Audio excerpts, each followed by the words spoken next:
Bom dia, mais um dia de estudos, número 5, Rebeca, nossa série Mulheres da Bíblia. Quantas coisas boas temos aprendido, né? Com tantas mulheres da Bíblia. Tanto você que é homem, tanto com você que é mulher. São histórias maravilhosas que nós temos na Bíblia. Daria filmes ótimos, né? Então vamos lá. Em Gênesis, toda essa história aí começa lá em Gênesis 24, até o título é Abraão manda seu servo buscar uma mulher para Isaac. O nome de Rebeca provavelmente, gente, significava laço ou elo. Né? Ela era uma mulher muito bonita e passou uma maravilhosa prova, uma experiência com Deus. Ela foi escolhida para ser, por Deus, para ser esposa de Isaac. E tudo começou porque ela se dispôs a ajudar uma pessoa. E através dessa ajuda, Deus abriu para ela uma porta. Quantas vezes, né, pessoas passam pela nossa vida? Às vezes é na fila de um banco, na fila de uma espera, às vezes um pedido de ajuda. Quando nós ajudamos essa pessoa, lá na frente, nós colhemos boas coisas, né? Talvez a história mude, você que precisa de ajuda. Quantas vezes já aconteceu isso, né? Ou às vezes você foi simpático, foi agradável, serviu bem uma pessoa, lá na frente você encontra com aquela pessoa, a pessoa lembra de você com carinho. Como é bom nós servirmos com alegria. E lá estava ela, né, cuidando dos afazeres dela. E do outro lado, enquanto ela estava ali cuidando dos afazeres dela, do outro lado da terra existia, né, Abraão e o filho dele, Isaac, né, que era o filho da promessa, que nós já estudamos que o nome de Isaac significa riso. Então, Abraão mandou buscar uma esposa para Isaac, como eu li aqui, né, em Gênesis 24. E ele pediu, né, para o servo dele de mais confiança, né, mais confiança de Abraão. E ele foi. E ele falou com Deus que ele pararia num poço onde as mulheres ficavam trabalhando. E uma das mulheres dali, ela sendo, ele, né, o servo, sendo uma pessoa desconhecida, de fora, de longe, né, ele disse para o Senhor que se oferecesse água para ele, para dar para os camelos dele, né, que estariam com sede, ele saberia que era a mulher escolhida, né? Ele falou assim: ó, Senhor, será a mulher certa que levarei como esposa para o meu, para Isaac, né, para o meu patrão, porque será um sinal que Deus estará me dando. E este servo chegando lá, né, devia ter muitas mulheres trabalhando e Rebeca estava lá, linda, maravilhosa, né? E ofereceu: ô Senhor, o senhor não quer água? O senhor não quer dar água para os seus camelos? Eu imagino a alegria desse servo, né? De ter pedido esse sinal para o Senhor. E imediatamente ele já deve ter reconhecido: não, é essa mulher, né? E além de tudo, ela era bonita, né? Imagina a alegria dele, né? Um sinal perfeito do Senhor. Em Salmo 25:12 diz assim: o homem que teme ao Senhor, ele o instruirá no caminho que deve escolher. Esse salmo é muito maravilhoso. Quando você precisar tomar uma decisão, que você pedir, você não precisa colocar o Senhor à prova. Deus não gosta disso. Nós temos que confiar no Senhor. Mas a gente tem que pedir para o Senhor: Pai, instrui o meu caminho. Né, direciona, monte situações que me levem a tomar decisões corretas, né? Porque muitas das vezes depende da gente dizer um sim ou não, assinar ou não, fazer algo ou não, mas só que quando nós andamos na instrução do Senhor, oramos antes, né?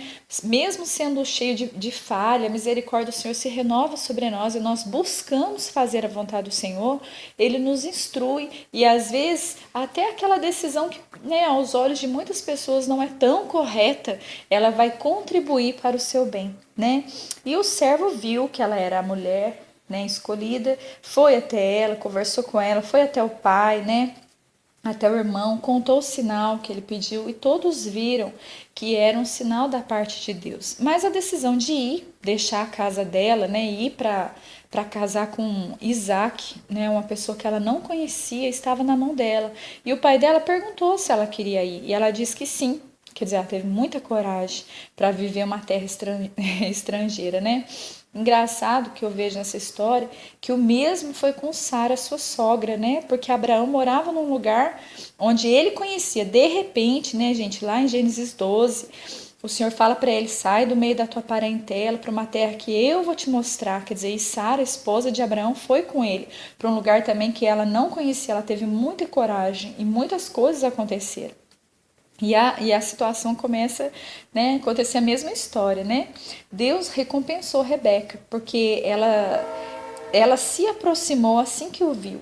E a cena foi a seguinte: ela indo, né, com o servo sendo levada para essa terra, e ele vindo a cavalo. E ela perguntou: quem que é aquele homem? Quer dizer, se ela perguntou, porque ela teve interesse, né? Porque tantas pessoas passavam por eles e ela perguntou: quem é aquele homem? Quer dizer, imagina Isaac vindo a cavalo de encontro com a sua esposa, né? Futura esposa, a alegria que ele estava, né? Já devia estar ali rolando um clima, né, e tal. E Isaac a tomou como esposa, a amou, e depois só de 20 anos que ela teve uma resposta de oração e engravidou de Esaú e Jacó, que são os gêmeos. Gente, imagina, ela ficou 20 anos esperando, né, a promessa de um filho, de ter uma criança, né, de conceber ali tudo que ela precisava como mulher, porque antigamente a esterilidade era uma vergonha, e depois de 20 anos que ela teve essa resposta de oração, né? Passou os anos e a fraqueza, né, de Rebeca ficou evidente quando ela se tornou uma mulher insubmissa com seu esposo na velhice. Né? Ela demonstrou favoritismo por um dos filhos dos gêmeos, porque nasceram dois filhos. Até tem uma histórico que a gente vai estar estudando sobre Jacó e Esaú, né? Que nasceu como se fosse duas nações, e um já nasceu grudado no calcanhar do outro, quer dizer, já tinha ali um problema entre os dois e tal, mas mais para frente nós vamos estar falando sobre isso. Mas ela teve favoritismo por um dos filhos, trazendo então rivalidade entre os irmãos por conta desse favoritismo, né? Ela escolheu mais o filho mais novo do que o mais velho. E acontece muito, né? Cria ciúmes, inveja, amargura, né? E os pais têm que estar atentos para ver se não há ciúmes entre os filhos, principalmente quando são mistura de outros casamentos, porque eles crescem assim e às vezes nem há favoritismo, mas a criança se sente em segundo lugar, leva isso para a vida adulta, depois leva isso para o casamento, e olha para você ver quanto problema causa na cabecinha de uma pessoa, tanto de situação por conta lá do passado, de uma atitude errônea, né? E passou-se muitos anos, Isaac estava muito doente, né? E precisava passar a bênção para o filho primogênito. E era para Esaú, né? E Rebeca enganou o próprio marido, né? Que ele já não enxergava, estava bem velhinho, enganou ele fazendo Jacó passar-se como Esaú. Foi lá, o filho era peludo, tal, ela foi, colocou umas vestes lá para o pai apalpar o filho, achar que era o outro filho, enganando o próprio pai para que o primogênito perdesse a bênção do pai, que fosse dado para o outro, que era mais gostava. Esaú, né, ficou sabendo do que aconteceu, ficou a ponto de matar o irmão, e Rebeca, para proteger o filho Jacó, teve que pedir para ele fugir, né? Então fala, vai para tal lugar, para casa do seu tio, né, para você não morrer. Então o preço de Rebeca foi pela desobediência dela, ela perdeu a presença do filho querido dela, né? Mais para frente a gente vai estar vendo a história de Jacó. Ele casou, teve filhos, quer dizer, a mãe não acompanhou essa oportunidade. Infelizmente, ela foi punida pela própria atitude dela de enganar, né? Teve um preço alto, imagina só. E também a dor do filho mais velho, ver o que a mãe fez, né? Hoje, pensa assim, se você tem um filho mais novo, talvez ele é mais mimado, está à frente de tudo. Muitas das vezes, mães, pais colocam seus filhos à frente dos próprios cônjuges, né? Acha que o filho é mais importante que o próprio marido e acaba estragando o filho e acaba perdendo o casamento. Desde que os filhos tomem conta do próprio casamento. Filhos que colocam até pais contra o outro por ciúmes do próprio pai, própria mãe. Quantos casamentos a gente vê acabar por conta de filhos que têm esse tipo de atitude? Hoje você precisa buscar equilíbrio de Deus, buscando de Deus a direção. Peça para Ele revelar você se você está errando com algum filho, né, em alguma área, o que está acontecendo né, dentro da sua casa. Busca a direção de Deus em oração na palavra, leia livros, né? Até gostaria de recomendar para você o livro que se chama O Mais Velho do Meio Caçula, que é um psicólogo que escreveu, né? Ele trata cada pessoa de acordo com a sua ordem de nascimento. Através deste livro eu entendi melhor as personalidades aqui de casa, qualidade não só das minhas 3 filhas, mas o meu esposo, a mim também. Foi muito bom para mim. Rebeca, gente, ela tentou modificar o futuro dos filhos dela, fazendo o pai passar o que era de direito do filho mais velho para o segundo filho.